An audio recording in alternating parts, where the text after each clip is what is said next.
Hey there, Amanda Fedison here. I am doing this training for all of the Renew team members who weren't able to come to the training that I did tonight.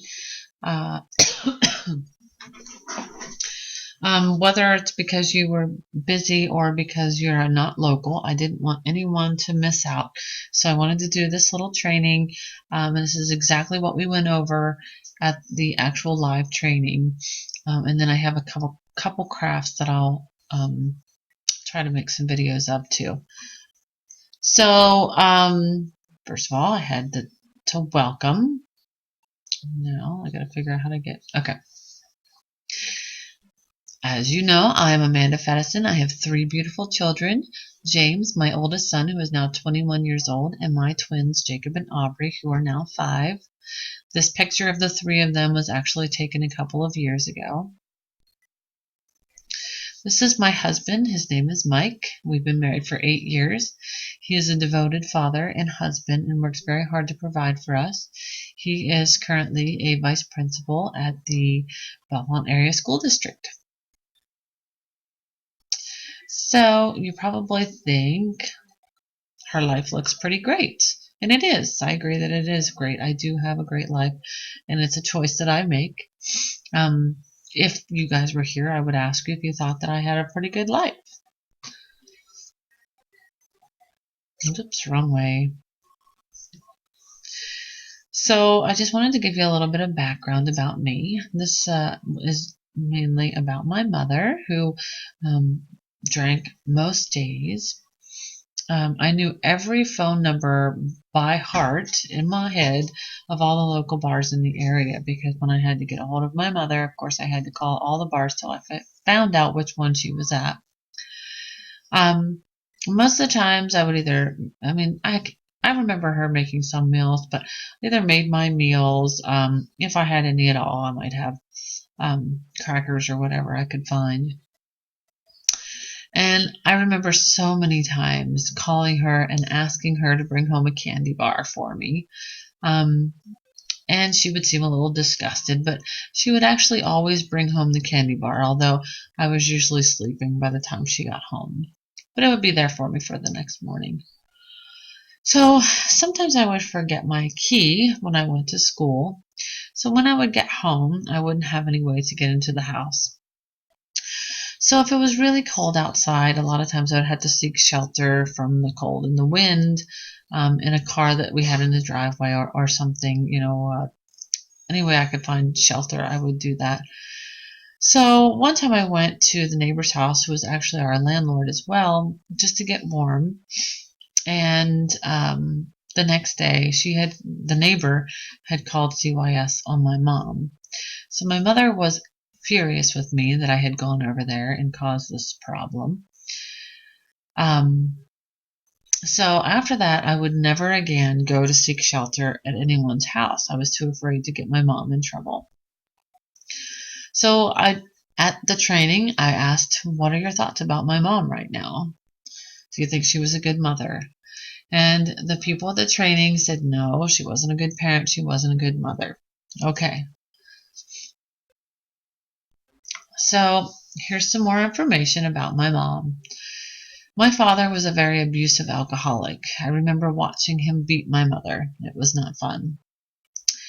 If he couldn't get to my mother, if my mom tried to leave him and we would go and hide, he would go to my grandparents. And if they would not tell him where she was, he would actually beat them up. So my mom was terrified and afraid to ever leave him. When I was 5, as you can see here, you might notice the little girl in the green dress. That's me. That was me when I was a little girl. The girl in the blue is my sister Billy Jo, and the little girl in the red is my little sister Jamie. When I was 5, we had a house fire, and Billy Jo and Jamie died in that fire. My mom was never the same. As you can imagine, if you have your own children, the thought of losing a child is ever devastating. And to me, and I've always said, the loss of a child and the love of a child is more is the most powerful thing. Like, there's no other love stronger than the love for your child. The same goes for the loss of a child. There's no other loss that would compare to that. So then at the training, I asked, how do you feel about my mom now? And everyone was flabbergasted and felt sorrow for my mom and sadness and sympathy. So my point in telling this is, do not judge. You have no idea what kind of struggles people have in their lives. If you feel envy for others, compare yourselves to others, think, oh, I wish I had their life. They have it so great. They have everything they could ever dream of. You might even be jealous of them. But you don't know what their struggles are. You really don't know what their struggles are.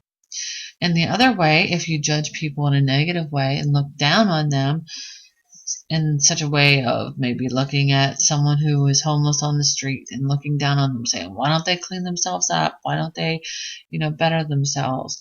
We have no idea what they've gone through or what they've struggled with. It reminds me of something that Les Brown was talking about, and one of the things that I listened to of his about a man that they would make fun of and call Chicken Man. And it actually goes back to the reason that they called him Chicken Man, because he would cluck like a chicken all the time. He was homeless. He, basically walked around with a grocery cart and would cluck like a chicken. So they called him Chicken Man. But as it turns out, Chicken Man actually also lost his wife and children in a fire, and his, I think, brother-in-law or something, when he came to the scene, started beating this man, saying, you were a chicken, you were a chicken, you didn't save them, you were a chicken. So this man took that in a way and completely lost it. He completely lost his mind, his life. So here they were making fun of this man, and they had no idea why he clucked like a chicken or why he was the way he was. What I didn't mention was about a month and a half after my sisters died in the fire, my father committed suicide. I think he was much like Chicken Man, but he did not stay. He wasn't able to live with himself, so he actually committed suicide. I had a lot of anger towards him for a long time, and I have finally found forgiveness for him. So this is what is very important to me. Do not judge my mom. I'm very protective of her, and I do not want anyone to judge my mom. I hope that by what I said you understand that you can't judge people, and that my mom had gone through so much, so very much, after being abused by my father and then losing 2 daughters and then my father committing suicide, all that she had gone through. She did everything she could with what she had. And I am okay with everything. I have forgiven her. She has apologized to me, but I would not be the person that I am today had I not gone through those things. So I'm okay with it. Please don't judge my mom. She's a saint for going through what she went through and still being able to function in my eyes. I don't think I really even understood that completely until I had my own children. So why do I tell you this? I tell you this not for pity, not to make excuses for my mom or for me. The point is that we all have stuff, but we can choose how to respond to it. Choice is what matters. What we choose to do is what matters. I could have completely done the opposite in my life than what I've done. It was my choice, and this is what I chose. So as you can imagine, I made some bad choices in my life. I had very little guidance. I had no self-esteem. I had no encouragement. So I made some bad choices. I started drinking and smoking cigarettes when I was 12 years old. I mean, I could have been worse. I didn't do drugs and stuff, but I certainly could have been better. I got pregnant and had my oldest son, James, who is 21 now, 17 years old.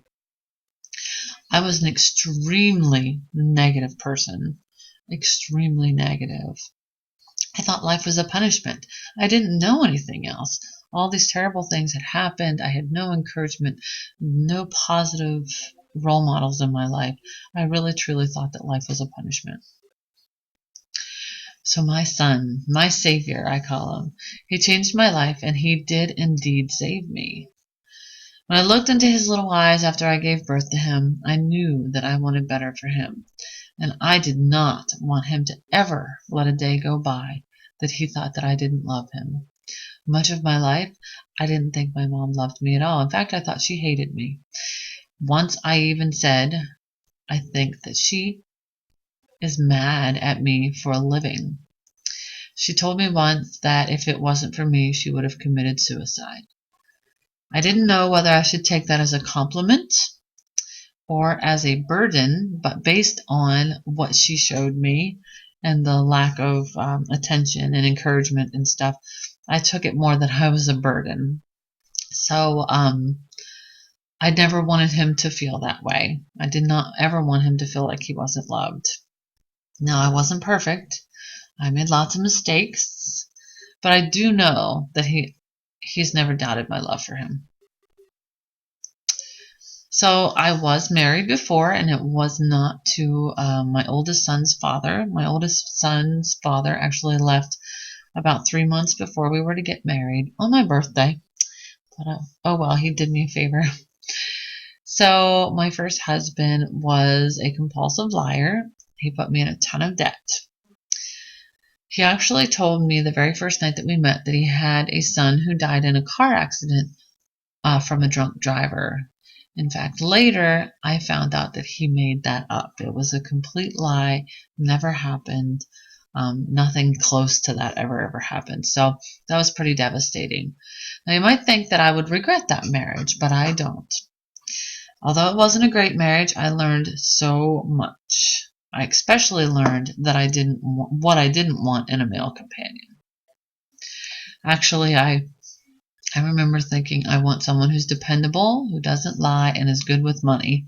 And the husband that I have now is exactly that person. So I did bring into my life the person that I wanted. Now, my ex-husband, like I said, was a liar and put me in debt. But I don't regret it. And the reason why is because he made me feel like I could do anything. He believed that I could do anything. So I started to believe in myself. Growing up, I didn't believe in myself. I really didn't have a reason to, as I already said.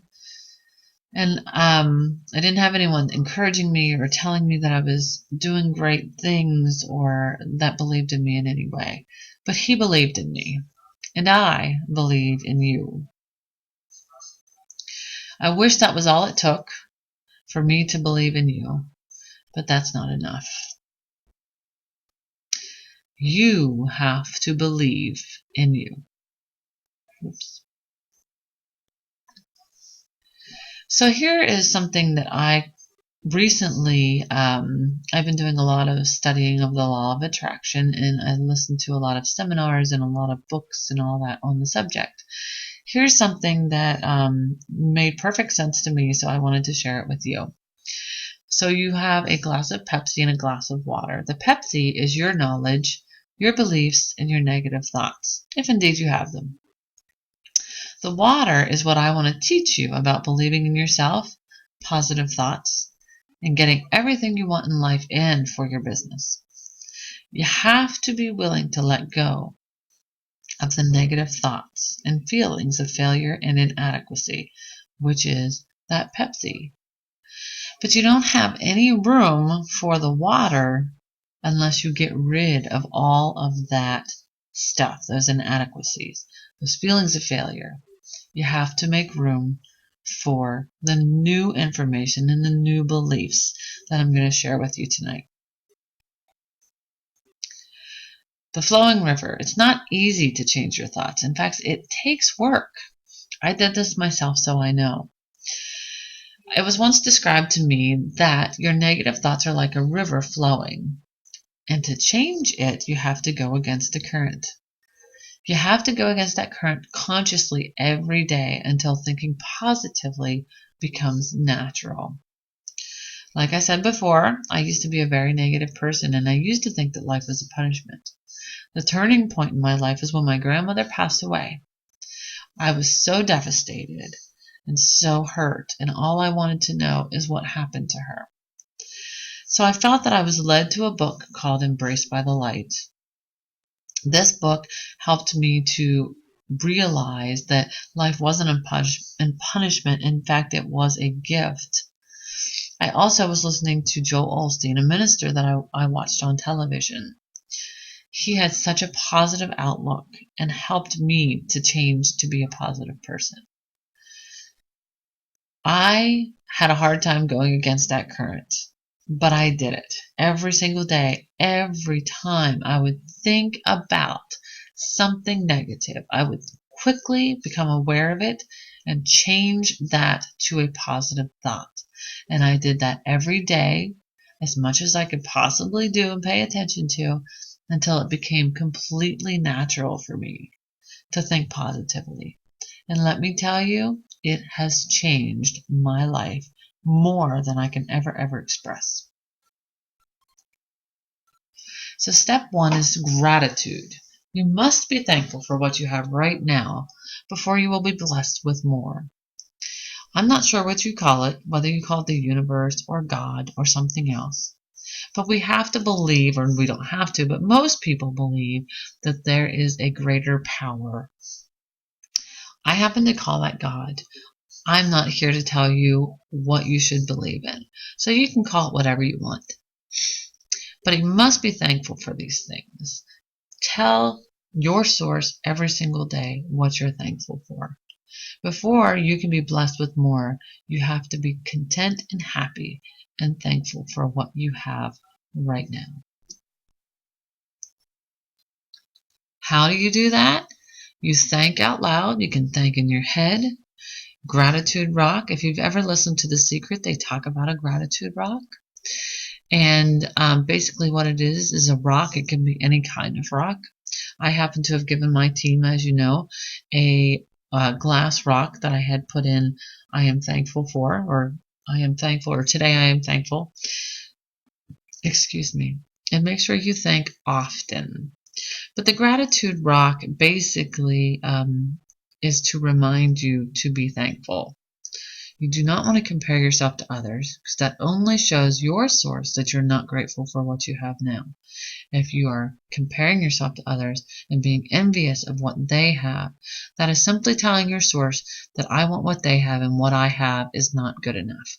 So be grateful and do not compare yourself with others. Step 2, ask God or the universe or whatever it is that you call your source for what you want. Ask once and believe that you are receiving. If you ask for it every single day, you are showing your source that you do not believe that you're receiving it. You should, however, thank your source every day that you are receiving it. Step 3, believe. There is a difference in wishing for something and believing you can get it. If you do not believe you can get it, you won't get it. Have you ever heard of that? If you think you can, or if you think you can't, you're both right. That's exactly what it is. If you truly believe that you have good things in store for you, you can get it. If you truly believe that you do not have good things in store for you, you will not get it. See, faith is the ability to see the invisible. Get over your fear, step 4. Tonight, if you would have seen me live, I was nervous and scared, and I was sweaty, and I thought you could easily tell that I was shaking like a leaf and my voice was shaking. However, the people who I talked to afterwards said they could see the perspiration, but they really didn't notice any nervous indicators other than that. Um, I felt like it was all very apparent, but apparently I must have done a pretty good job of hiding it. So this was very much out of my comfort zone. I'm very protective of my mother, and my fear is always that people will look down on her. So I did not want to do that, and I struggled with this. We had planned this motivational training night about 2 weeks ago, and when I planned it, my plan was to talk about my story, but I struggled with it for the next 2 weeks of whether I could actually do it. And it was this morning that I finally thought, okay, I'm going to do this. I struggled and struggled with it. Like, okay, I'm going to do it. No, I'm going to leave that part out. No, I'm going to do it. No, I'm going to leave that part out. And so I decided this morning that I was going to get over it, face my fears, and I was going to do this. It was very stressful all day today because I had this on my mind. And it was very, very nerve-wracking standing up in front of everybody for the first time and sharing my story. I've shared it with people individually before, but never in a group. So it was pretty nerve-wracking, and I struggled with it a lot. But I did it. I got it out, and I feel really good about it. One of my goals is to be a influential motivational speaker. That's on my vision board. That's what I want to be. Although after tonight, I'm not sure. No, just kidding. I will work on it and I will get better. So anyways, I worry about my mother and people looking down on her. But like I said, she did the best she could, and I'm grateful that it has made me who I am. Step 5 is forgiveness. I do truly believe that everything happens for a reason and it's all meant for our good. So holding onto those grudges, hate, contempt, and anger can only hurt you in your ability to live a happy life. Find the lessons you've learned from the people and circumstances you feel have hurt you in some way, and then find a way to forgive them and to forgive the situation. Holding on to those grudges and hate, life is way too short for that. It is really important to get over that, to forgive and truly forgive. And they say true forgiveness is being able to thank the person or circumstances that you had that experience and that you were able to learn from it. So that was a pretty big thing for me. I recently found forgiveness for my father, who I had a lot of anger and contempt, and I just could not find, even though he was no longer living, I just could not find that forgiveness for him. However, recently I thought he had to do all those things. For me to be who I am today, he had to do all those things that he did. My mom had to do all those things that she did, or I would be a completely different person today. And I'm pretty happy with the person I ended up being. So I am very grateful for all the things that happened to me, even though they were not very good experiences a lot of the time. Step 6, time. We all have the same amount of time. It's what we do with it that matters. The only things that grow are things we give our energy to. These are things that I've heard from a lot of the things that I've listened to recently. Not necessarily quotes per se, but things that really struck a chord with me. So recently, I started getting up at 5 a.m. to exercise my mind, body, and soul. I used to use all those excuses that I didn't have time. How am I going to do this? I don't have time with my kids running around. I have to deal with them. I don't have time. I was making excuses. You can make a way or you can make an excuse. It's your choice. I chose to get up at 5 a.m., a couple of hours before my kids get up, so that I can exercise my body. And while I'm exercising my body, I am actually listening and watching these YouTube videos and audiobooks about the law of attraction, which does amazing things for me. I can get on that treadmill. I can be on there for an hour and 40 minutes, and it doesn't even feel like it. And believe it or not, I actually can't wait to exercise so I can get more of it. More of that information, more of that studying, more of that law of attraction that I'm so seeking. So it's been really, really awesome. Step 7 is action, planting seeds. Every night before you go to bed, make a list of 6 things that you want to accomplish tomorrow. It can be about family, your business, or anything else in your life. But tomorrow you have to attack that list. Get it all done. Repeat this every single day. Out of the 6 things, do at least 3 things for your business every day. Find an accountability partner so you will be held accountable. Thank God, the universe, your source, or whatever you decide to call it, often for receiving the things that you desire. Believe in yourself and believe that you deserve great things. You have greatness within you. If you've ever listened to Les Brown, he is awesome, and he always says you have greatness within you, and you do. Just don't give up, because if you give up, you'll never know what you have or what you're capable of. Consistency is key. Step 8, expect great things. You must expect good things to happen to you and your business. You and your family deserve financial freedom and freedom in life. You must expect great things. So you need to nurture and grow. When you plant seeds, you have to nurture them and they will grow. Plant those seeds every day and nurture them. All seeds need time to grow, a germination period. Sometimes people talk about babies, you get pregnant. You don't expect to plant a carrot in the ground and get a carrot tomorrow. You can't expect to get pregnant today and have your baby tomorrow or the next day.